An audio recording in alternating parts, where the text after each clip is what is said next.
Keith Kellogg, former National Security Advisor of Vice President Mike Pence. Sir, good day to you.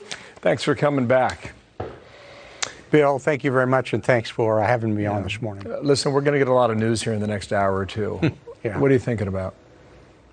Well, the biggest thing I'm concerned about is watching the lack of leadership that you see at every level, from the top all the way down, from the president all the way down.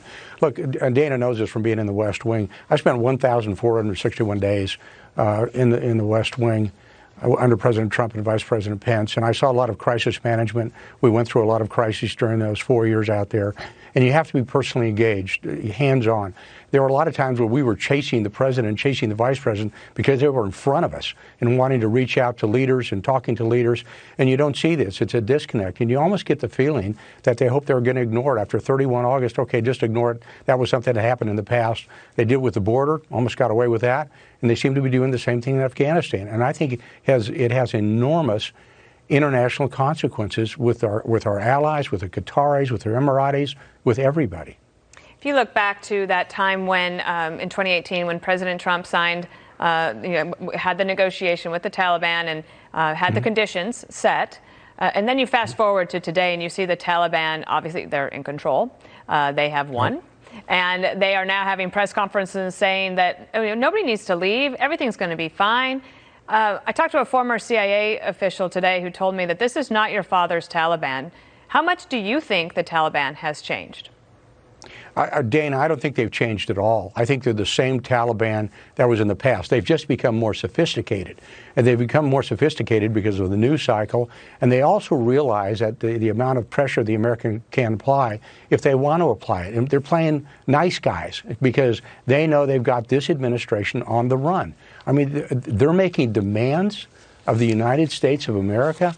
I will tell you, if it was President Trump and they made that demand, the response would have been unprintable and unforgettable, both. General, just trying to piece this together now. Follow me for a moment here. You've got two main places in Afghanistan as well. I guess 2 weeks ago you did. A month and a half ago you did. Bagram, you gave it back the first week of July. So you essentially have to protect two pieces of property. The embassy in Kabul, right, and the air base in Bagram, 20 miles north. But you don't have enough men to do the job, because the commander-in-chief is saying downgrade, downgrade, downgrade. And then the leaders of the Pentagon are saying, no, we need XXX. And the White House is saying, you're not going to get that. So at some point, you have to make a decision. Are you going to defend the air base north of town, or are you going to defend the embassy? And you know how sensitive Democrats became after Benghazi some 8-9 years ago. So you can understand, what the decisions that the commanders on the ground were trying to make here. And they decided to go ahead and protect the embassy, which was near the international airport. Wasn't the best scenario, one runway as opposed to two, not secure and isolated like you had up in Bagram. But these were the choices they were facing. And so then the commander-in-chief is threatened by the Taliban that they're going to unleash hell on either American forces or Afghan citizens if we don't meet the deadline of August 31st. As you go back over the moments over the past 2 months, that appears a very likely scenario that I just laid out. Do you agree?